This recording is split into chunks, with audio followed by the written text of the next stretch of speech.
Hello, आज होते 4 केकची ऑर्डर आणि हात होता त्यापैकी पहिला केक. केकचा फ्लेवर होता चॉकलेट आणि केक कस्टमाइज होता. कस्टमरने डिझाईन पाठवली होती फोनवरून, आमचं डिस्कशन झालं होतं आणि बड्डे गर्लला हवा होता त्याच्याप्रमाणे तिला केक करून द्यायचा होता. केक 1 किलोचा होता आणि तो टॉल करायचा होता. केक विंटेजमध्ये होता आणि त्याच्यावरती रिबिन लावायचं होतं. हल्ली रिबिनचे केक पण बरेच येत आहेत.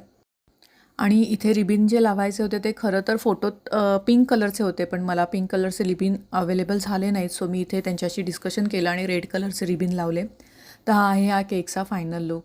आणि त्याच्यानंतर जो दुसरा केक होता तो पण कस्टमाइज होता आणि तोही चॉकलेट फ्लेवरचाच होता, पण तो हाफ केजीचा होता आणि तो पण टॉल करायचा होता. आणि हा केक कुठल्या बड्डे पार्टीसाठी नको हवा होता, तो जस्ट घरी वेकेशन होतं म्हणून खायला हवं होतं.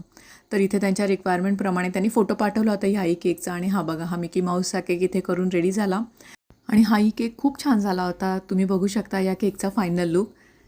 आणि त्यानंतरचे जे 2 केक होते ते होते गव्हाच्या पिठाचे, रोज पिस्ताच्या फ्लेवर. ह्या केकची ऑर्डर पण माझ्याकडे बऱ्याच वेळेला असते आणि हे अर्धा किलोचे 2 केकची आज ऑर्डर होती, तर तेही मी इथे पूर्ण करून दिले. तर असे आजचे हे 4ही केक तुम्हाला कसे वाटले, आवडले असतील तर नक्की लाईक करा, पेजला फॉलो करा.